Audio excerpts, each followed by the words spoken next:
আমি শব্দহীন এক অভিনয়, যার ভাষা কেউ কখনোই বোঝেনি। আমি অনুভূতির গহীনে ডুবে থাকা এক নির্বাক কয়েদি। আমি হারিয়ে যাওয়া এক চিঠি, যা পৌঁছানোর আগেই ছেড়ে ফেলা হয়েছে।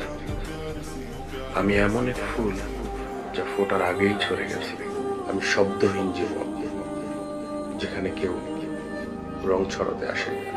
আমি এক শূন্য কোলাহল, যার আওয়াজ কেউ কখনোই শোনে।